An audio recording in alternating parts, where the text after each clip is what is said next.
Isang mapagpalang hapon po sa atin mga kapatid, mga kapwa ko small YouTuber at mga kapwa ko Bicolano. Sa hapon nga pa lang ito mga kapatid, ang aking gagawin pong vlogs ay magbibigay po ako ng konting tips mag-open ng bank account para sa atin pong Google AdSense mga kapatid. Sa mga kapatid, kasi po, ito experience ko lang po ito mga kapatid ha. Ang kaya ko lang pong i-share sa inyo ay yung akin pong account sa bangko. At kung saan po akong bangko pumunta para po mag-open ng aking bank account Google AdSense. Disclaimer lang po mga kapatid ha, ako po ay hindi eksperto, yung tanging experience ko lang po bank account. At kung saan po akong bangko nag-open, ganun mga kapatid. Nag-open nga po pala ako mga kapatid ng aking mga kapatid. Sa BPI po ako nag-open account kasi may nakapag-suggest din po sa akin mga kapatid na doon po ako mag-open account. Kasi nga po mga kapatid, may nakapag-suggest nga po sa akin tulad ng sinabi ko, doon daw ako mag-open account para mas medyo mababa ang deposit mga kapatid. Sa BPI po ako mga kapatid nag-open account ng akin pong account. Sa BPI nga po ako nag-open mga kapatid. Bali, ang hiningi lang po sa akin mga kapatid, doon po customer service, ang requirements lang pong hiningi sa akin mga kapatid ay barangay, gawa na nga po akong walang sariling water bill or Meralco bill.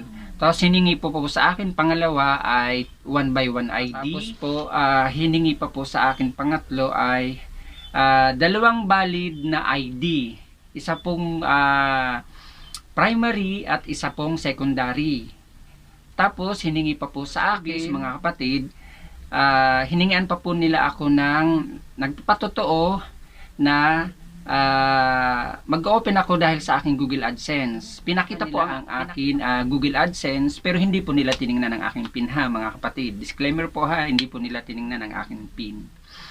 Tapos, pina-scan ko po yung pinadala nga po sa akin ni YT na yung congratulation para po as a monetized channel na po ako at ang aking pong na-scan ko din channel at yung sa tax ko pina-scan ko na rin po.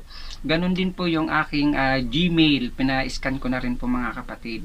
Hiningi nila po yan sa akin para nagpapatotoo nga po na ako ay isang vlogger po, mga kapatid, small YouTuber, ganon mga kapatid. Tapos, di na po ako nila hiningian ng birth certificate ko mga kapatid. Pero, ako ang ginawa ko po kasi xerox ko na rin po siya. O nga po, pinaxerox ko na rin. Pinaxerox ko na rin po yung aking ID at yung dalawa kong pong valid ID, pinaxerox ko na po mga kapatid. Para for sure na nga po mga kapatid, hindi na po ako pabalik-balik. Kasi naka 2 times na po akong balik nga po doon sa BPI at hindi po nila ina-accept kasi sa akin mga kapatid yung ID kong dalawa. Bali kapatid, isa pong barangay, isa pong TIN at isang PhilHealth. Yun nga po yung aking vlog nang nakaraan na kumuha po ako ng PhilHealth dahil akala ko nga po pwede na po yun mga kapatid. So ganun nga mga kapatid, hindi po nila tinanggap yung aking PhilHealth at saka yung aking TIN. Kaya nga po, yung isa ko rin pong vlog at ginawa ko rin pong ng postal ID. Yun nga po mga kapatid. So, madaling salita, nakakuha po ako ng postal ID at pumunta na nga po ako ng BPI. Yun po yung mga binanggit kong requirements, yun po ang hiningi nila sa akin. So yun na nga mga kapatid, yun nga po yung mga hiningi nila sa aking requirements para nga po makapag-open ako ng aking bank. Madaling salita po mga kapatid, tinanggap na nga po nila ang aking mga requirements at nakapag-open na nga po ako. Pero within 2 weeks ko pa po makukuha ang aking card. 2 weeks pa po ang makukuha kong aking card at sinabi na rin po nila sa akin kung ano yung mga regulasyon at kung anong mga dapat gawin sa madaling salita po mga kapatid. Aking bank account binigay na po nila sa akin at hiningi ko pa po mga kapatid ang aking hiningi ko pa po sa kanila ang Swift BIC po mga kapatid. Sa awa ng Diyos, mabait naman po yung doon po nga sa customer service at ibinigay po nila sa akin ang Swift BIC. Alam niyo naman po kung saan po natin gagamitin po, di ba mga kapatid, ng ating Swift BIC para nga doon po sa ating Google AdSense kasi ilalagay nga po natin mga kapatid. Hindi naman po siya mahirap makapag-open sa BPI At madali lang po mga kapatid, kung tutuusin madali lang po. Sa akin medyo naging mahirap lang po mga kapatid, sigawa ng pong hindi ko po na-complete yung mga requirements ko ng una. So bali pagpunta ko po doon kahapon, ayun nga po, kompleto na po ang aking requirements, tinanggap na po nila agad. Yun nga, tapos sinabihan nga po ako within 2 weeks bago ko pa makuha ang aking card, sa madaling salita nga po mga kapatid. Tapos sa kompleto mga requirements, napakadali lang po kumuha. Makapag-open po ng bank account sa BPI mga kapatid. Tapos bago ko po makalimutan mga kapatid, syempre mas kailangan po natin mag-open po tayo ng ating account, kailangan may dala po tayong pera. Sa madaling salita, kailangan po tayo ay may dalang pera.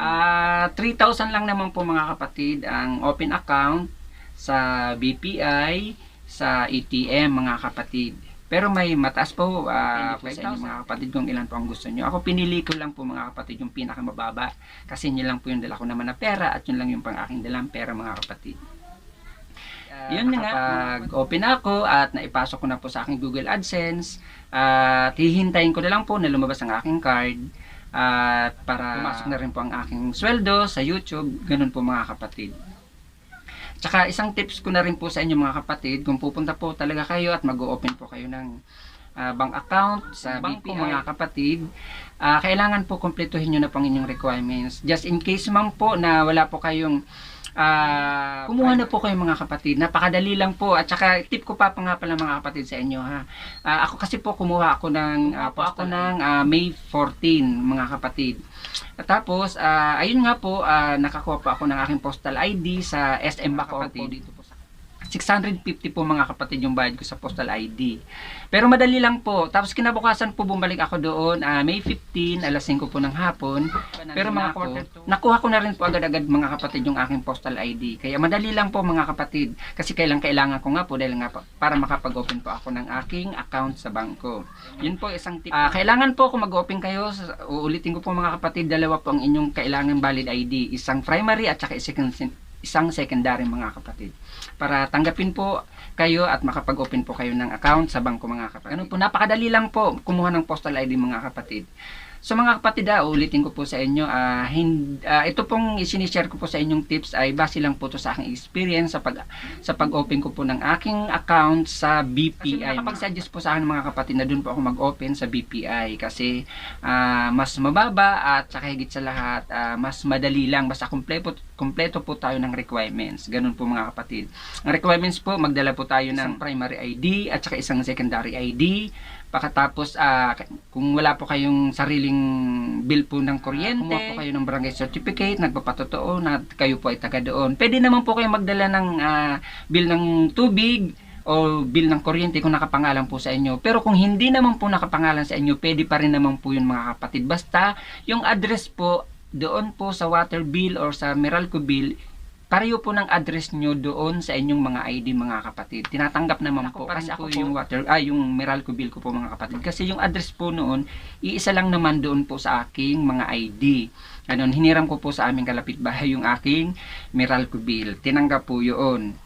Primary, secondary ID, tapos barangay certificate, or Meralco bill or water bill, tapos 1x1 ID, pakatapos xerox ko yung aking mga ID at yung aking channel, yung YT channel ko po, pina-xerox o pina-scan ko na po, tapos yung sa tax ko nga po, pina-xerox ko na rin po, pakatapos po yung aking congratulations nga po sa pagiging monetized channel ko. Yun po, pina-xerox ko, pina-scan ko lang po lahat yun mga kapatid.